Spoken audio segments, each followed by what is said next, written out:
Never before has there been as much money as there is today, and rarely has money been so cheap. And yet the central banks continue to pump money into the world. We're being flooded by trillions of dollars and euros. It can't go on forever. It's a ticking time bomb. It's never been easier for investors to get their hands on cheap money. Running up debts is practically free of charge. Organizations are just borrowing large amounts of money from each other and then using that to make money by lending it to others, who are using that to lend it to others. A snowball system that lets the rich become even richer. Savers, on the other hand, are losing billions every year thanks to low interest rates. If you just open a savings account, it's almost like burning money. This deluge of money has created deals worth billions. Companies are bought and sold for vast sums because loans are cheap. The employees become the pawns of the speculators. The question is, where's all this money going?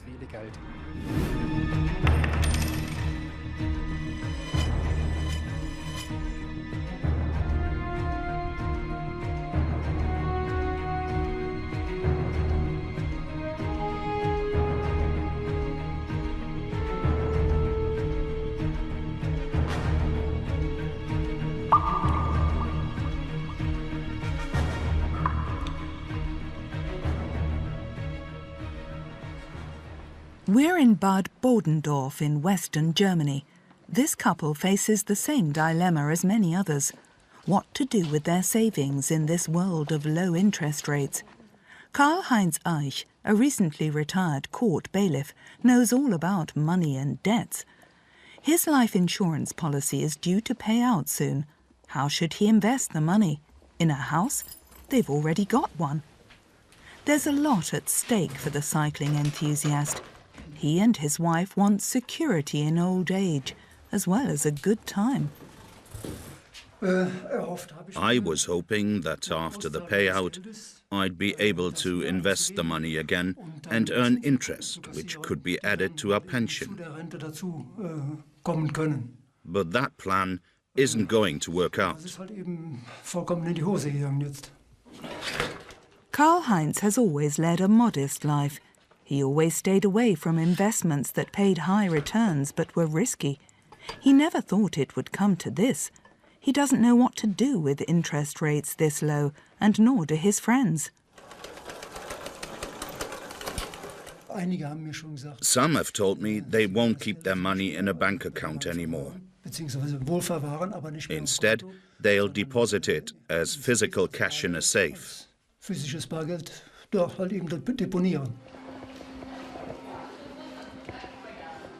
It's barely worth going to the bank.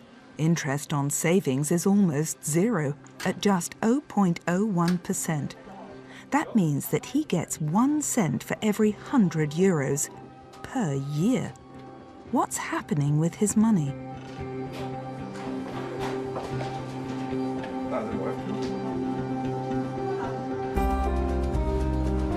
People are worried, says the director of the local branch of Volksbank, Elmar Schmitz. Although there hasn't been a run on the safe deposit boxes yet, there have been more requests to keep money in cash or gold.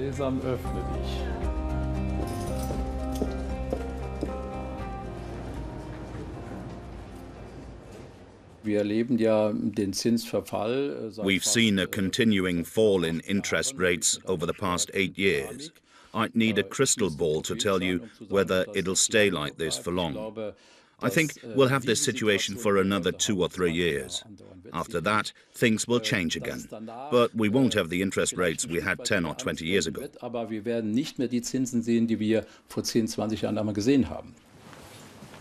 The manager knows who he blames for these low interest rates: the European Central Bank.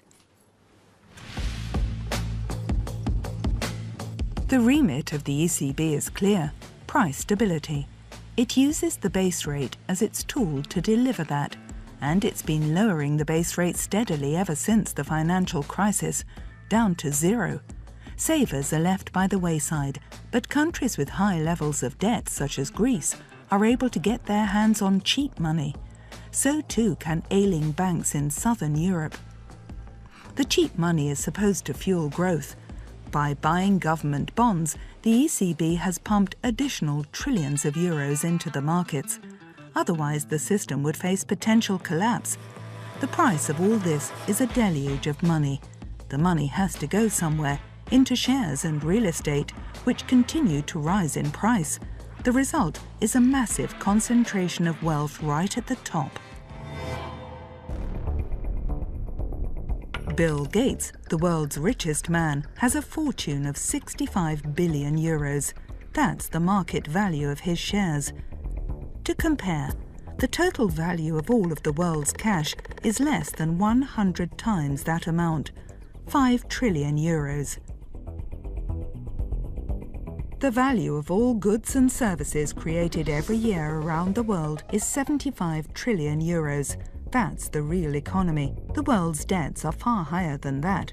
States, businesses and private individuals all have debts.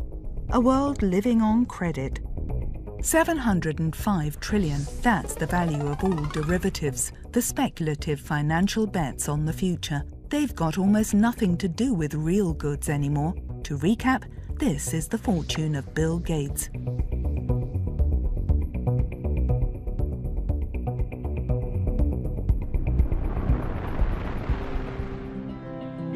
What happens when there's too much money in the world?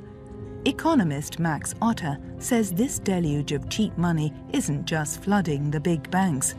He sees low interest rates as the symptom of a massive sickness in the global financial system. What's more, cheap money endangers the entire economy and promotes increasing levels of debt. He says those who believe that with the financial crisis of 2008 receding, things are now better again are much mistaken. This influx of money is extremely dangerous. It's slow, but at some point the dam will burst and then we'll be in a huge crisis. The biggest danger is that this flood of cheap money will split our society. It moves money from the bottom upwards, he says. A gigantic redistribution machine.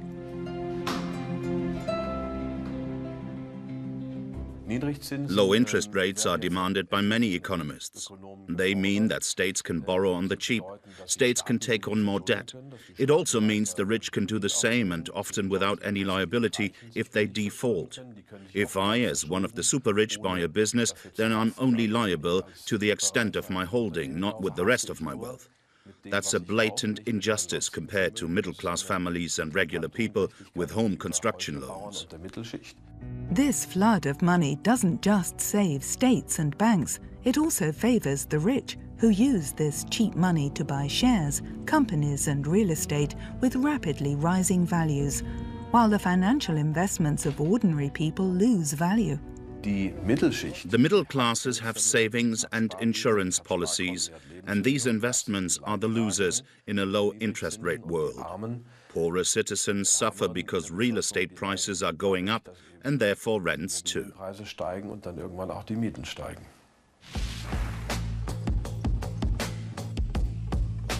London, the world's largest financial centre, illustrates very clearly the effect of this monetary deluge. Trillions are traded here. 300,000 employees in the financial sector are trying to turn money into even more money. London's own real estate prices are skyrocketing. All the major banks have offices here. This is where the money of the world's rich is invested. Roman Borisovich knows the scene well. There are neighbourhoods where millionaires are being pushed out by billionaires. Borisovich is fighting against a sell-off of the City of London to speculators. Together with colleagues, he has researched the anonymous owners of several properties. As a former banker, he's familiar with price developments.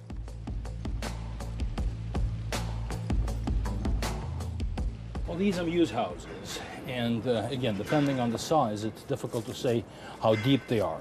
But anywhere between 3 to 5, maybe 5 to 7 million in this particular area, 5 to 7 million pounds. Now, if you think about mews houses, this is a family place. Just think about what kind of family can afford to buy a house for 3 to 5, even for 5 to 7 million pounds. The expensive houses are all speculative objects and empty. London belongs to investors who don't live in the city. Roman Borisovich discovered that this townhouse was sold to a Ukrainian billionaire for £66 million.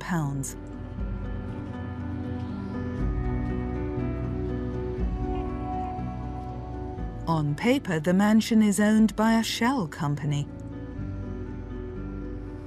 Right now, there is an excess of 40,000 properties in London that are owned by anonymous offshore corporations, meaning that we don't know who the owners are.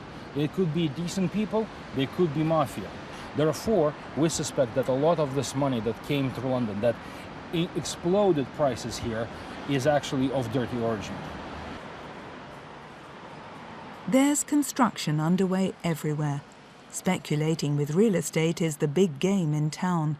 Trillions of euros from Russians, Germans, Chinese and Indians have poured into London. From a socio-economic perspective, it is not sustainable. You cannot have a city where residents and workers cannot live. You know, this is the problem with bubbles, is that nobody knows when they're going to burst.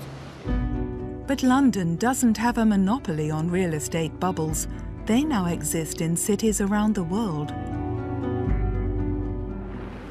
If a real estate bubble were to burst, sure, it would hit the wealthy who are invested there. But they have a diverse investment portfolio. They seize opportunities around the world. If the real estate bubble in Munich were to burst, they'll be in Rio or Tokyo. They can act globally, but the middle class can't. As seen in the financial crisis of 2008, the middle class is hit while the rich get richer in times of boom and bust. Not much has changed. The minor regulations introduced into the financial sector aren't very tangible here in London. The speculators are looking for new ways to make more money in the world's #1 financial centre. Many transactions are now taking place in the shadow banking system. The bonuses for lucrative deals are as plentiful as ever. And Brexit will see the regulations relaxed even further. The show must go on. Alf Townsend has lived through it all. He's been driving a taxi for 54 years, chauffeuring bankers and brokers around the city.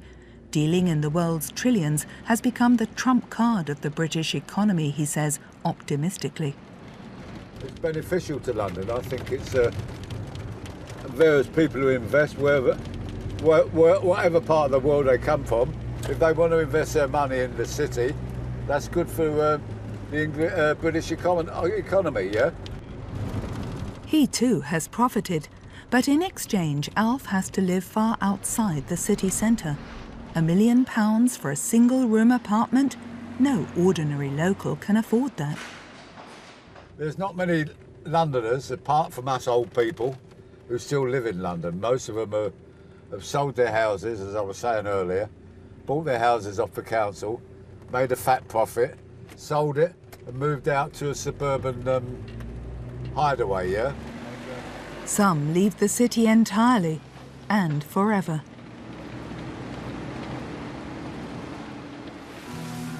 Geraint Anderson was one of London's financial stars. He now lives in Wales.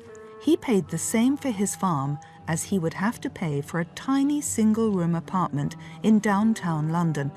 But that's not the only reason why he came here. He's had enough of the financial excesses. The city is full of greedy, ruthless, clever people.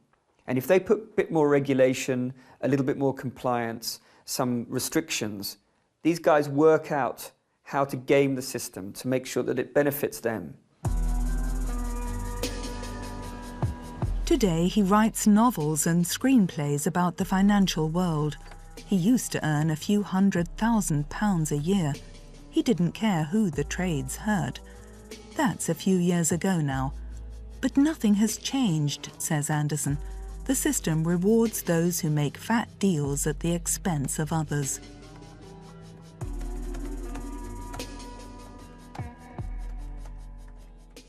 I make lots of strange gambles, incredible reckless decisions, but they come good. Then I make huge amounts of money. If they go bad, maybe I lose my job, but that's the only downside. So this is what is called an asymmetrical risk. It encourages short-term gambling.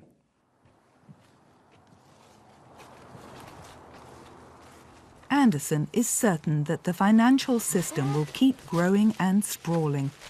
The prospects of big profits, the low interest rates, the deluge of money.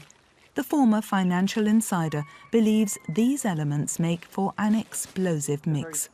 Therapeutic. The Ponzi system that exists is such that organizations are just borrowing large amounts of money from each other and then using that to make money by lending it to others who are using that to lend it to others, which means that you have a system where ultimately no one's really got the money that backs up all the money that's being lent out. And subsequently, when that system comes crashing down, then it's good night. A tax on speculative financial transactions could slow this merry-go-round. However, this financial transactions tax would need to be introduced globally. But even the small-scale version with just 10 EU states failed after years of negotiations, even though German Finance Minister Wolfgang Schäuble personally pushed for this tax. But Britain was against it, and will be even more against it in the future. London as a financial centre would suffer. That's most regrettable, because this tax would be the necessary surgery for the sick financial system. The ECB and other central banks flooding the world with cheap money isn't a cure. It's just pain relief, and in the long run, it has serious side effects. The entire setup is a system that keeps saving itself temporarily, but at some point it will inevitably fall apart. Until then, it exacerbates the enormous injustice that already exists. Those who have benefit.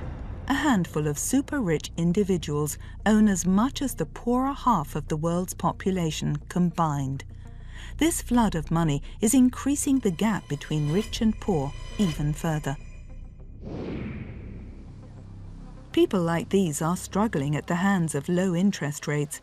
Karl-Heinz Eich and his friends are worried. In the past, the world was a veritable paradise for savers. The economy was booming and interest rates were high, even if inflation was too. Nevertheless, successive generations lived by the motto, those who save get more out of life. In the past, you could rely on a certain interest rate for your savings account. You could live with that. But not anymore. In the 70s, we got a fixed rate of 7%. For a short while, we got 11%. Karl-Heinz Eich has an appointment with his financial advisor at the bank. What should he do with his money?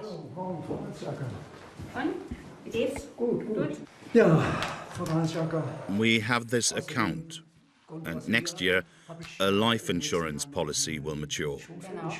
What can we do with this money?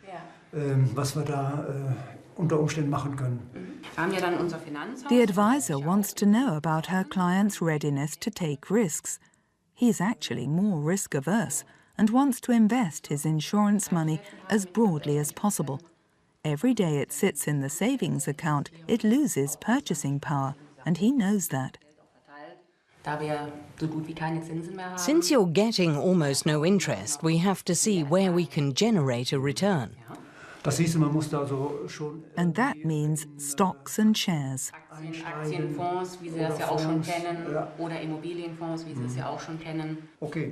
Investing more in property bonds and shares? That's what his bank advises.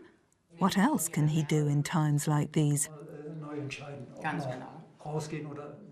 I don't feel uneasy or really comfortable with the idea, although I've generally had positive experiences to date. Shares, property bonds, higher risk? Whether he likes it or not, Karl-Heinz Eich has to participate in the game of the big financial world. It's an industry in party mood. Big companies are buying up competitors thanks to low interest rates, thereby increasing their share value. Only shareholders benefit from this strategy, and they tend to be affluent. German chemical giant Bayer bought American seed supplier Monsanto, for example, for 65 billion euros. The world's largest brewery, Anheuser-Busch InBev, swallowed the number 2, SAB Miller, for the equivalent of over 100 billion euros. And software giant Microsoft bought professional networking site LinkedIn for 26 billion. Companies as the playthings of international financial interests. A less prominent case, WMF has been based in Geislingen in southwest Germany since the mid-19th century. It's a brand with a world-class reputation. WMF manufactures cutlery and coffee makers. It used to be in the hands of German owners and shareholders. Its operations meant security for thousands of families. Then the financial gamblers set their sights on WMF. The company has changed owners 3 times in the past 11 years. Every time it's sold, the price goes up enormously. At the same time, wages and working conditions have worsened. There were massive protests. When the company was taken over by French group SEB, Martin Purschke hoped things would finally get better again. He's on his way to a WMF works meeting on behalf of the IG Metall labor union. He thinks it's symptomatic of today's age how easily a deal worth billions is made. The investors at the big banks can get their hands on cheap money, no problem. The new owner paid 1.6 billion euros. It's so easy for investors to buy and sell businesses and achieve huge profits. You'd never achieve that through a company's day-to-day operations. The question for me is, to what extent is it harmful when jobs become a pawn in this game? Inwieweit es schadet, zu was für einem Spielball auch die Arbeitsplätze werden. A works meeting during unsettling times at WMF. What are the prospects with the new owner? The staff have had bad experiences in the past. We've been milked like a cow, bled dry. When there's nothing left to get out, we're sold off. It's been that way for years. Everyone lines their pockets. We can only hope the company survives and that calm is restored. At least the employees are told today that the new buyers do not intend to cannibalize WMF further before selling it on. But union representative Martin Purschke knows the only way such deals can be paid for is through extremely low interest rates on loans. The deal at WMF went as follows. New York-based equity firm KKR bought WMF for around 660 million euros via a subsidiary located in a tax haven. KKR used 100 million of their own capital and borrowed 560 million from banks. 4 years later, KKR sold WMF to French household equipment maker SEB for 1.6 billion, a deal supported by very low interest rates. KKR made a profit of 940 million euros after repaying the loan and investing just 100 million of its own capital. That's a return of more than 800%, a lucrative deal, but only for KKR shareholders. Möglich ist es deswegen. That's possible because at the moment there's enough money on the global market. Other investors are able to pay such prices. If the money weren't there, they wouldn't be able to shift such volumes. Solche Volumina gar nicht gestemmt werden. Loans for almost nothing. That's the flip side of the money deluge. Financial investors do deals with huge sums that would have been unthinkable in the past in a regulated financial system. Today, many wish for a return to those times. The deregulation of the financial world has a long history.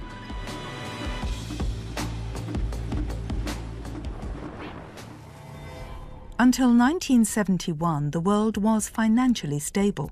Currencies were covered by gold. The real economy was in balance with the amount of money available. Then, US President Nixon needed money for the Vietnam War. He switched on the money printing machine, not least because OPEC had increased oil prices. This money then flooded the world. Banks came up with new investment models.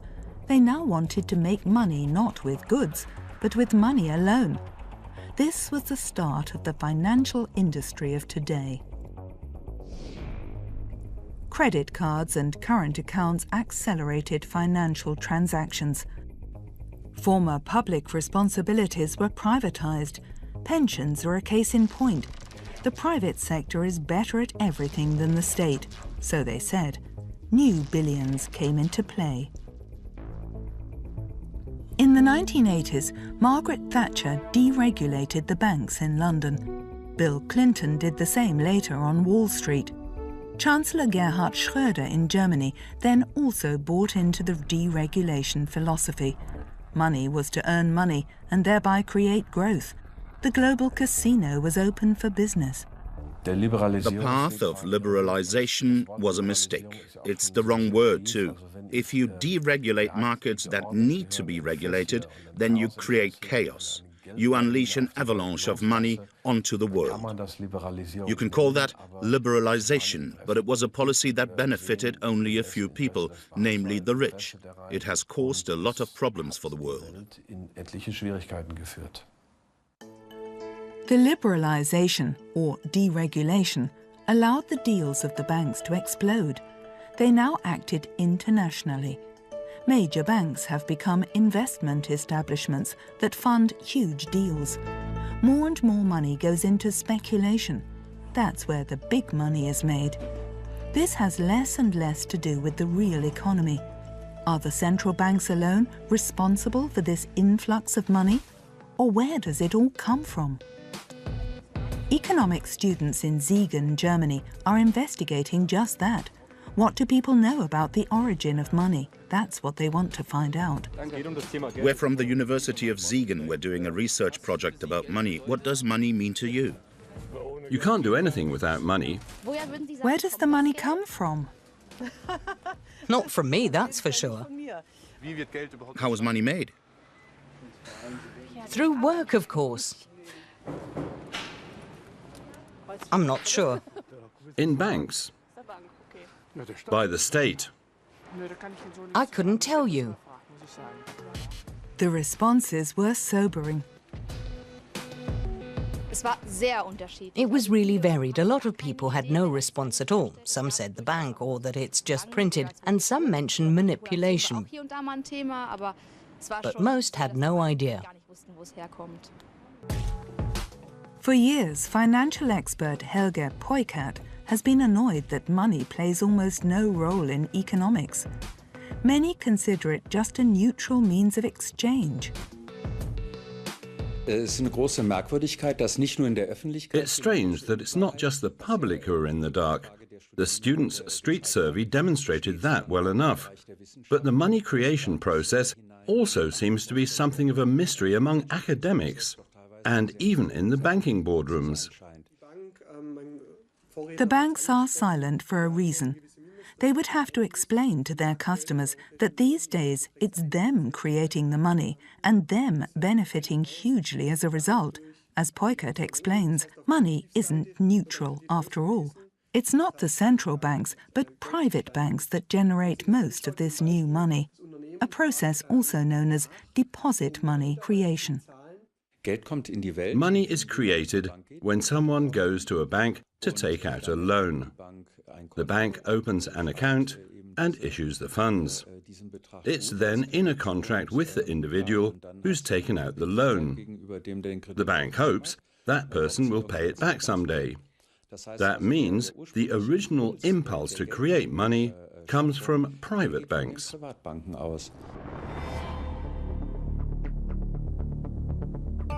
That's new to most people. Many think a loan works like this. Savers take money to the bank and the bank loans this money to a customer, such as someone buying a house or running a business.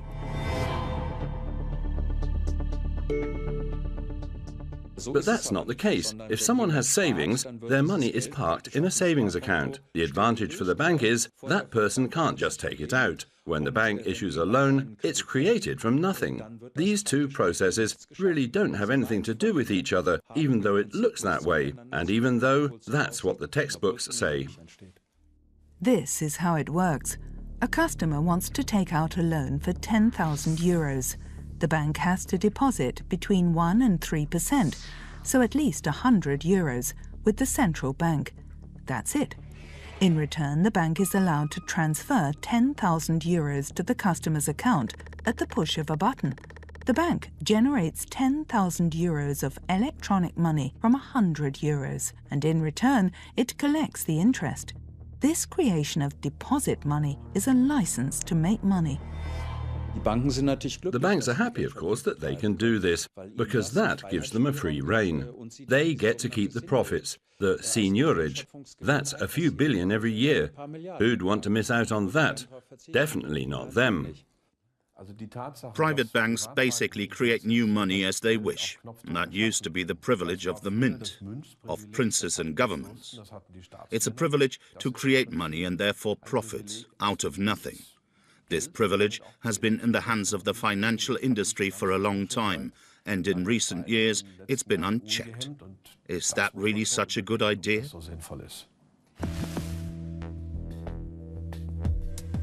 The big banks in particular have massively increased the money deluge in this way. As a way of imposing more controls on the financial system again, private banks could be deprived of the privilege of creating money. Developments are already underfoot in Switzerland. Zurich is a popular location with banks. There's an initiative here that advocates reining in the Swiss banks. In future, it says, only the national bank should be allowed to create money, not private banks anymore. The initiative is fighting for fully backed money and an end to the privilege of big banks to generate electronic money at the push of a button.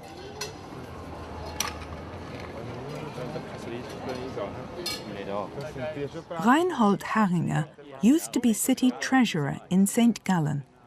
It was then he understood that we can't carry on with limitless loans and debts. 90% of all our money is just numbers on a computer in a bank somewhere. The banks make this money. That's what we find worrying, and that's what we want to change.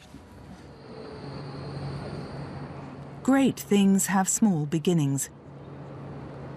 But members of the initiative are striking a chord with many passers-by. They distrust the financial system. The major banks are creating a spiral of loans and debt with their money creation. I'm a former banker, now retired. I can't say that with pride anymore. They're casinos now.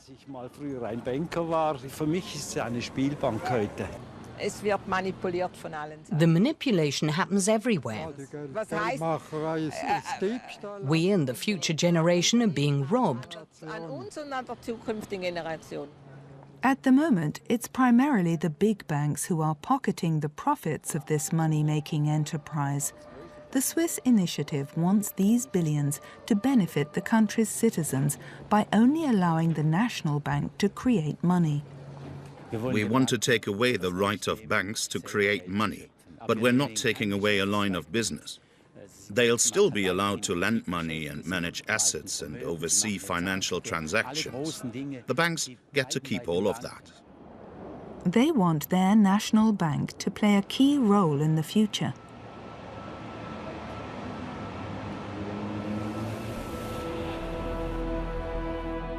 Private banks would only be allowed to issue loans if they have the money in their vaults 100% secure.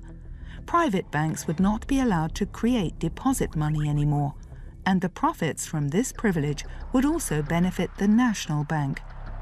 The general public are the winners. The national bank is obligated to look after their well-being.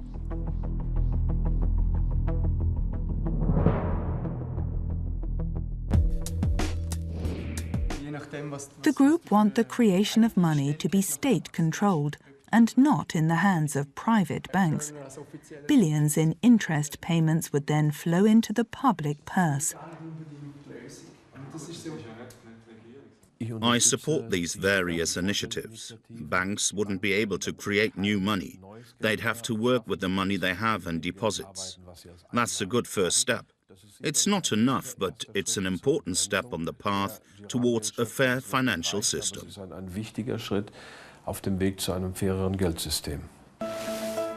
It appears absurd. On the one hand, the world is flooded with cheap money, but at the same time, some places have none. The places that don't offer big profits right away, but that in the long term would benefit the future of our society. We're at the Impact Hub in Munich, an office space for startups, a space for companies that have innovative ideas for the future, new technologies, sustainable solutions for our problems. But there's no money here.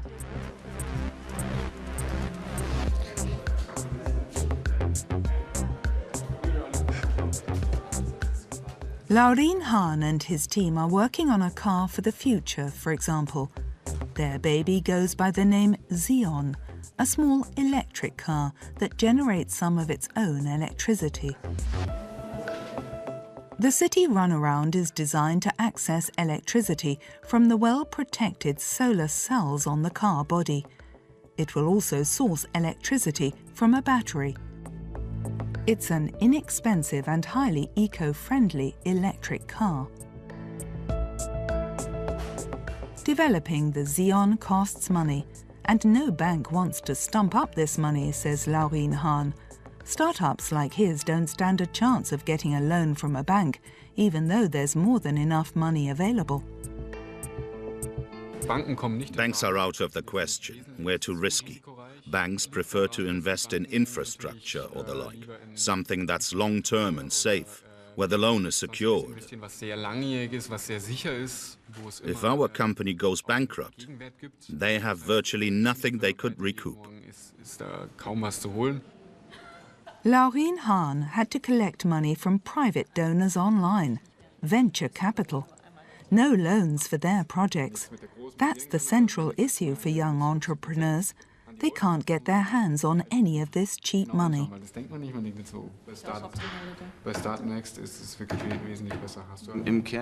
the end of the day, it's not about money, but about creating opportunities so that people who want to do something can do something. If you don't invest in that, or the startups can't access money easily and can't develop easily, then they'll move country.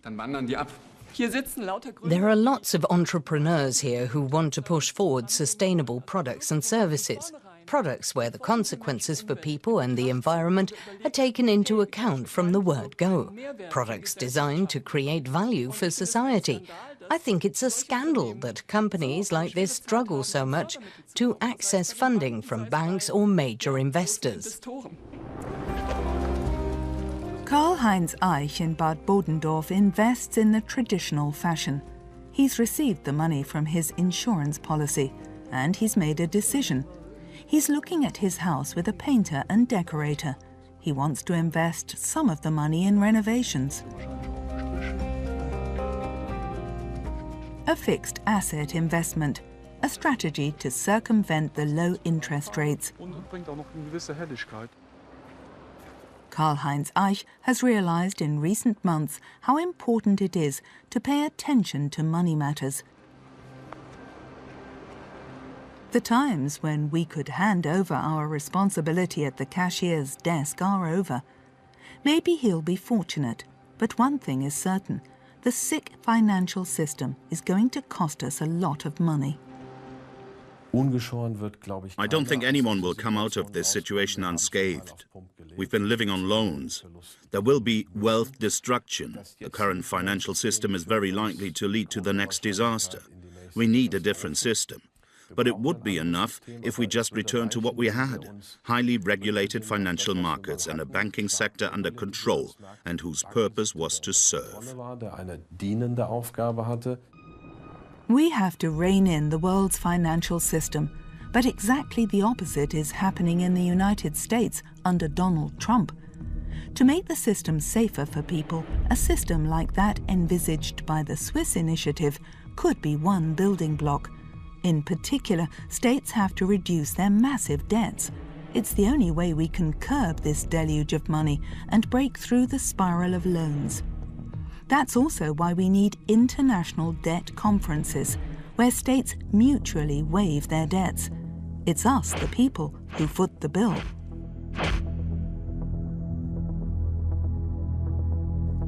Big banks must cover their loans with more of their own capital than they do today. There needs to be a global tax on financial transactions, and money needs to go to places where it benefits society for our future's sake. The interests of the financial industry have determined developments in politics and society for far too long. Trump and Brexit mustn't be allowed to fuel that even further. Money is far too important to be left to the banks alone.